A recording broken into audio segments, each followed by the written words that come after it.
네, 여기요. 묵상 간증 적용 끝에 찾아온 평강입니다.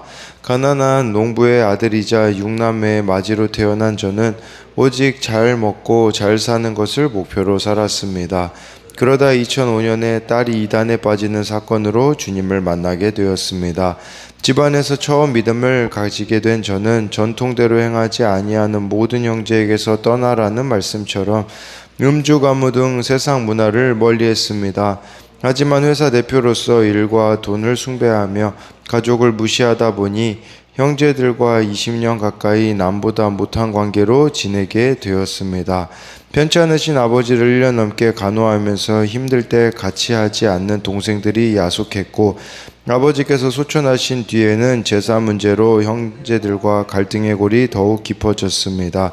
하지만 저는 동생들의 입장은 조금도 헤아리지 못한 채 그들을 원망하며 정죄했고, 누구의 도움도 없이 사업장과 내 집을 이루었다는 저의 의로움만 드러내려 했습니다.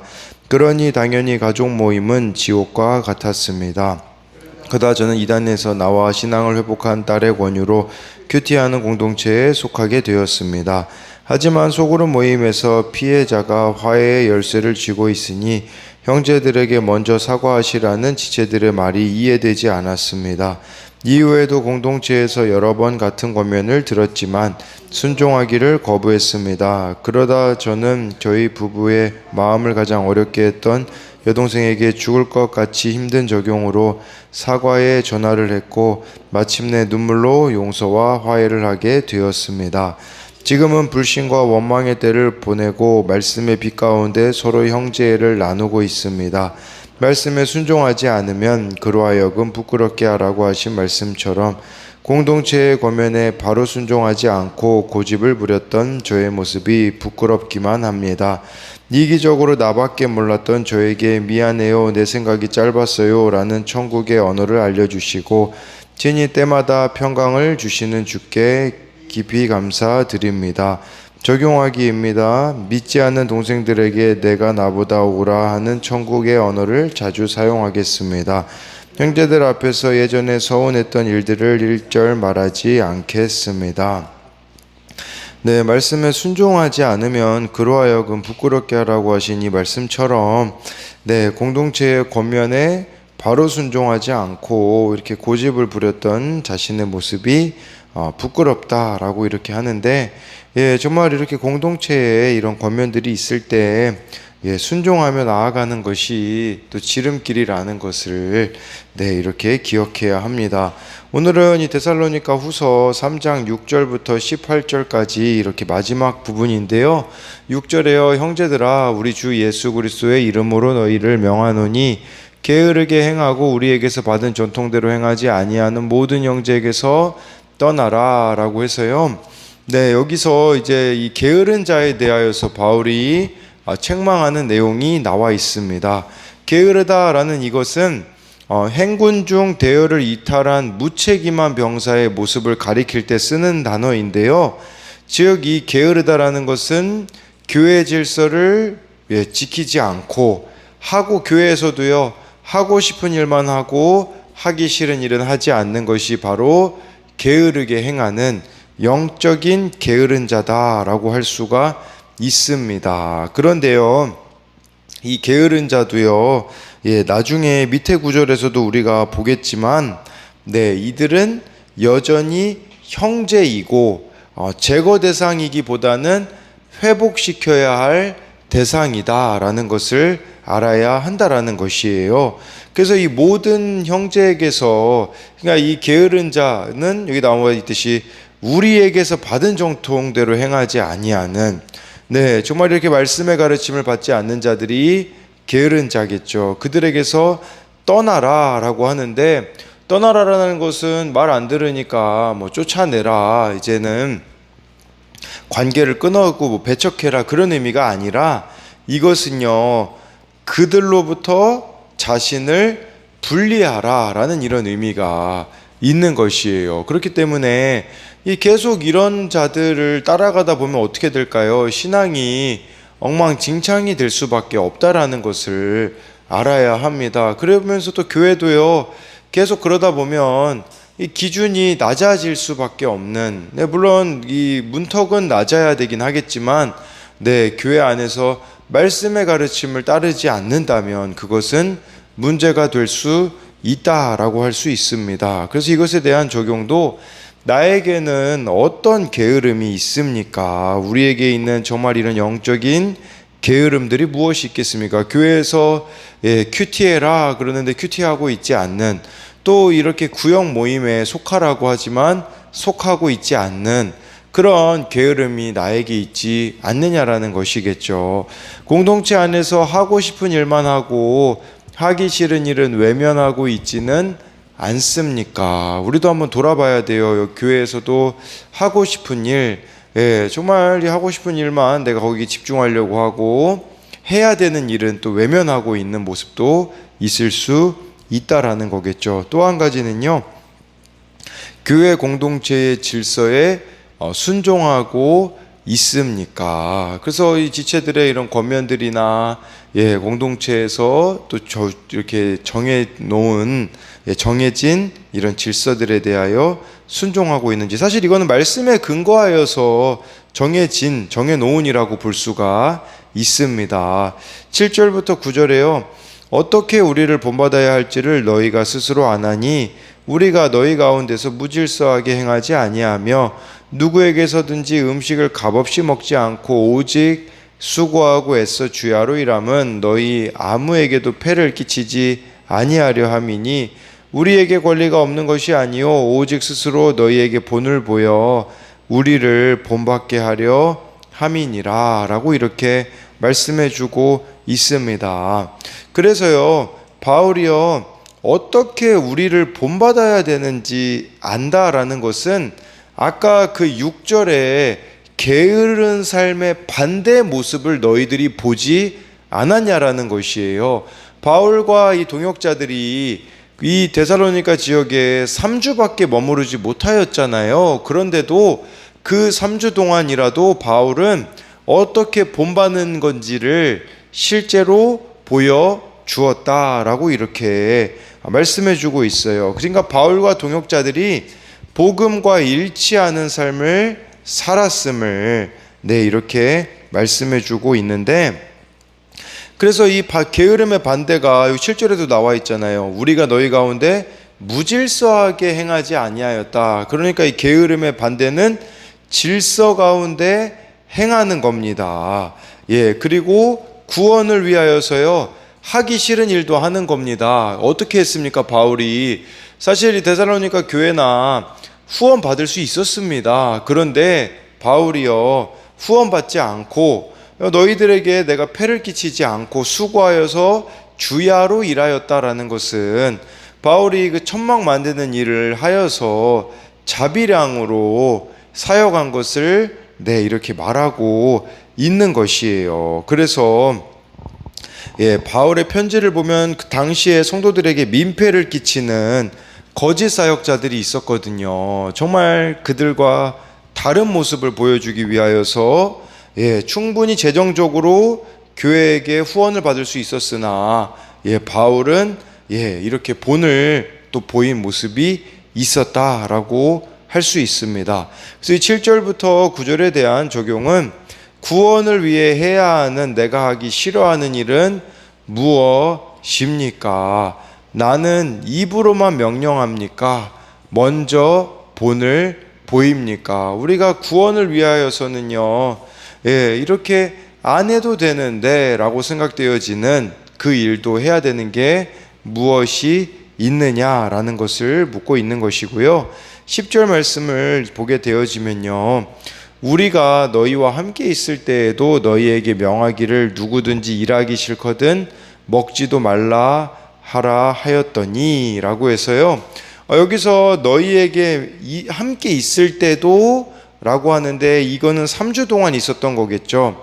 너희에게 명하기를, 이 명하기를이라는 게 미완료 과거 시제거든요.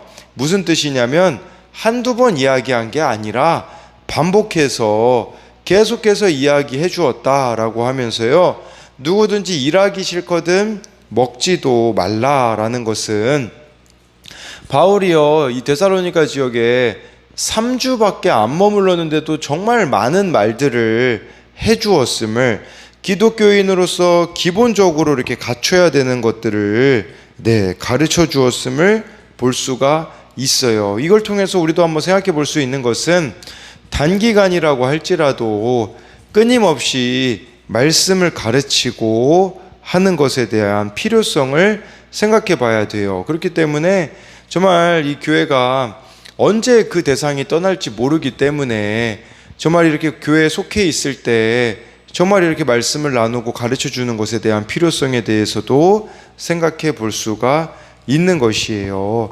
그리고요, 일하기 싫거든 먹지도 말라는 것은 나태한 자들을 가리키는데, 이 사람들은 일을 할 수 있는 사람이에요. 그렇지만 하지 않는 자들이다 라고 할 수가 있는데, 이렇게 일할 수 있는데 일하기를 싫어하는 자들은 자기 자신과 하나님과 주변 사람들에게 죄를 짓는 것임을 알아야 합니다. 그래서 이것을 저는 영적 나태함으로 좀 보고서는 적용 질문을 만들어 봤는데요.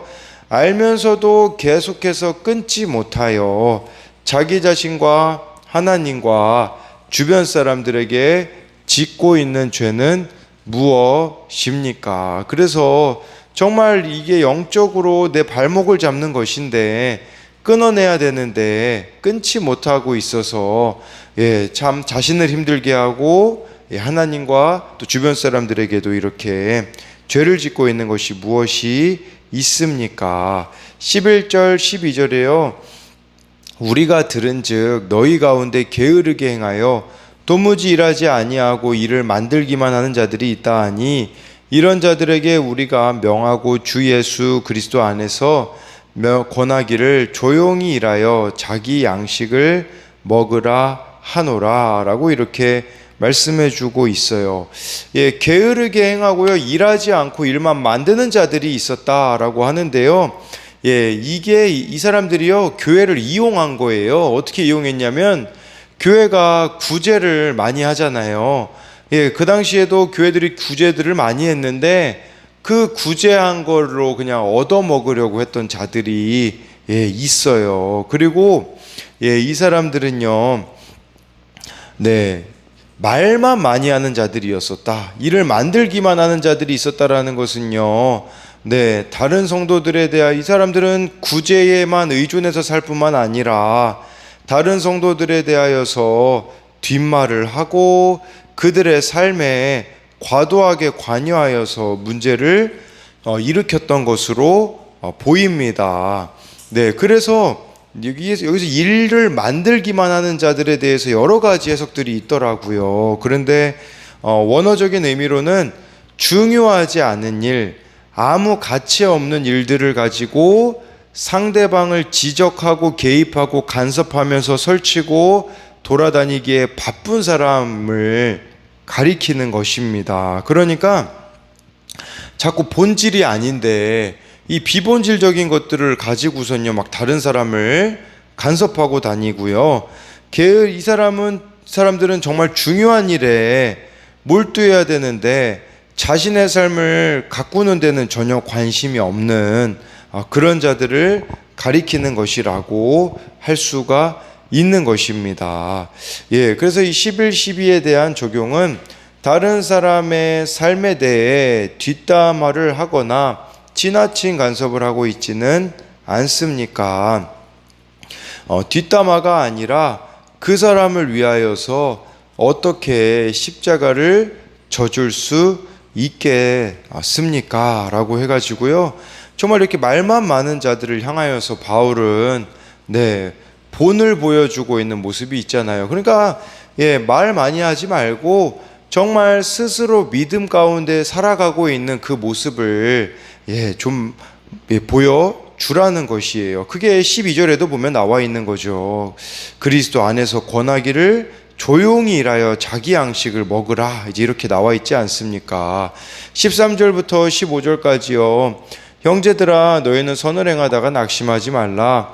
14절에 누가 이 편지에 한 우리 말을 순종하지 아니하거든 그 사람을 지목하여 사귀지 말고 그로 하여금 부끄럽게 하라. 15절에 그러나 원수같이 생각하지 말고 형제같이 권면하라. 13절에요. 너희는 선을 행하다 낙심하지 말라는 것은 이 구제라는 게 참 이게 선을 행하는 거잖아요. 근데 그걸 이용해 먹는 사람들 때문에 낙심하여서 구제하는 거 그만두지 말고 계속 해 가라. 잘 해오던 사역들, 선한 사역 계속해서 힘쓰라는 거예요. 우리가 교회에서도 참 선한 일들을 하잖아요. 이 교회 안에서 선한 일들에 힘쓰는데 그것에 대하여서 태클 걸고 그냥 말만 하려는 사람들이 있어요. 그런데 그것들에 영향받지 말고 낙심하지 말고 정말 하나님 앞에서 맞는 일들이라면 계속해서 추진해 가라라고 이렇게 말씀해 주고 있는 것이고요. 또 여기서 낙심하지 말라는 것은요, 눈에 보이는 결과가 당장은 없을지라도 이 본문 해설에 나와 있듯이 하루하루 말씀을 지키며 삶을 살아가다 보면 순종하지 않는 자들이 부끄러움을 느끼고 회개할 것임을 말씀해 주고 있는 것이에요. 14절에요. 우리 말을 순종하지 아니하거든. 그리고 이것은 교회의 질서에 순종하지 않는, 말씀의 가르침을 따르지 않는 자들이 있다면 그 사람을 지목하여 사귀지 말고 부끄럽게 하라라고 하고 있거든요. 이것은 무엇을 말하냐면 권면을 해라, 치리를 해라 라고 이렇게 말씀해 주고 있는 것이에요. 이거는 출교를 말하는 게 아니에요. 막 쫓아내라가 아니라 교회의 예배와 교제와 공적 모임에 우선적으로 참석하지 못하게 하라는 거예요. 이거 참석하지 못하라는 것은 쫓아내려는 데 목적이 아니라 부끄럽게 하라 하잖아요. 그로 하여금 부끄럽게 하라라는 것은 자신이 잘 회개하게 하라는 뜻이에요. 회개하게 하라. 그러니까 내가 이렇게 공동체에서 소외됨으로써, 일시적인 소외를 당함으로써 부끄러움을 느끼고 수치를 느낌으로써 교정되기를 원하는, 회개하고 돌이키기를 원하는 것의 목적이 있다라는 것이에요. 그렇게 말할 수 있는 이유는 15절에 나와 있잖아요. 그러나 원수와 같이 그 사람을 생각하지 말래요. 이 교회의 질서를 따르지 않는 자기 마음대로 살아가는 자들에 대하여서 원수같이 생각하지 말고 형제같이 권면하라 라는 이 부분을 우리가 생각해야 된다라는 거예요. 그래서 교회의 이런 권징 치리가 잘못된 자를 범죄자로 여기고 잘라냄이 목적이 아니라 형제로 여기고 회개케 하여 공동체로 회복시키기 위함임을 보여주는 것이다 라고 할 수 있습니다. 그래서 그는 범죄하였고 공동체에 해를 끼치고 있지만 원수가 아니며 여전히 형제다라는 것이에요. 정말 이렇게 언제라도 회개한다면 공동체로 돌아올 수 있도록 도와주어야 한다라고 할 수가 있는 것입니다. 그래서 이것에 대한 적용으로는 교회 공동체의 권면과 치리를 잘 받아들이고 있습니까?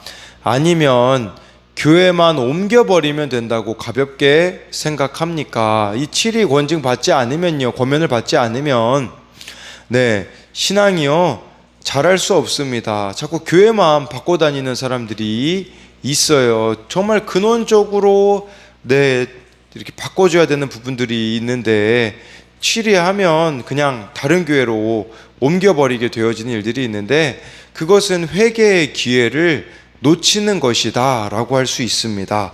또 한 가지는요, 내가 원수같이 생각하지 말고 형제같이 권면해야 할 사람은 누구입니까? 정말 이렇게 막 어떤 잘못에 대하여서 우리가 원수같이 생각하여서 지적하는 것이 아니라 형제같이 또 권면해야 될 필요가 있다라는 겁니다. 마지막으로 16절부터 18절까지요. 평강의 주께서 친히 때마다 일마다 너희에게 평강을 주시고 주께서 너희 모든 사람과 함께 하시기를 원하노라. 17절에 나 바울은 친필로 문안하노니 이는 편지마다 표시로서 이렇게 쓰노라. 18절에 우리 주 예수 그리스도의 은혜가 너희 무리에게 있을지어다. 먼저 16절에요. 평강의 주께서 때마다 일마다 평강 주시기를 원한다고 하잖아요. 일마다 때마다. 근데 지금 이 데살로니가 상황을 알잖아요. 시작했을 때 1장 같은 경우에 환난과 박해 가운데 있잖아요. 이 평강이라는 것은요, 그냥 평온한 상태, 이런 것들이 어려움이 없는 상태가 평강이 아니라는 것을 아셔야 합니다. 지금 이 3장만 봐도요, 교회를 어렵게 하는 게으른 자들이 있었었잖아요. 여전히 문제들이 존재합니다. 사회적으로도 데살로니가 교회가 어려웠고, 공동체 안으로도 여러 가지 어려움들이 있었었지만, 하나님의 평강을 구하라는 거예요. 이 평강은요, 아무 문제가 없는 상태가 아니라 내 삶에 폭풍우가 휘몰아치는 상황 속에서도 하나님과의 친밀한 관계 안에 있는 것이 진정한 평강입니다. 저와 여러분들이 평강하려면 무엇을 하셔야겠어요? 큐티하고 기도하셔야 됩니다. 예배의 자리를 사수하셔야 합니다. 그럴 때 하나님께서는 우리들에게 평강을 주신다라는 거죠. 17절에 나 바울은 친필로 문안하노니, 아마 이 부분을 바울이 편지를 친필로 썼던 것 같습니다. 왜냐하면 바울이 시력이 좋지 않아서 마지막 부분에 자기가 쓴 편지다라고 증명하기 위하여 일정 부분은 바울이 친필로 기록하였다라고 할 수 있고, 또 이 부분이 중요하기 때문에 친히 기록하였다라는 거죠. 그 중요한 내용이 16절에 평강 누리는 거, 그리고 18절에도요, 우리 주 예수 그리스도의 은혜가 너희 무리에게 있을지어다 라고 해가지고요, 바울이 지금 은혜와 이 평강을 기원하고 있는데, 이것은 데살로니가후서 1장 2절에서 편지를 시작할 때도 이야기하였고, 편지를 끝날 때도 평강과 은혜를 구하고 있습니다. 그렇기 때문에 우리들에게 필요한 것은요, 어느 시대를 살든 어느 장소에 살든 이렇게 늘 하나님의 은혜를 구하고 평강 가운데 살아가는 것이 필요하다라고 할 수 있는데요, 이것에 대한 적용으로는 내가 지금 하나님으로부터 오는 평강이 임하기 위해 회복되어야 하는 하나님과의 교제는 무엇입니까? 지금 내가 평강을 못 누리고 있다면 하나님과의 교제에 변화가 있어야 된다라는 것을 말씀을 드리는 겁니다. 매일 하루하루 은혜로 시작해서 은혜로 마치고 있습니까? 은혜로 시작해서 은혜로 마치는 것이 곧 평강을 누리는 것임을 아셔야겠죠. 그렇기에 매일 말씀으로, 기도로 시작하여서 말씀과 기도로 마치는 그런 삶이 되어지기를 소망합니다.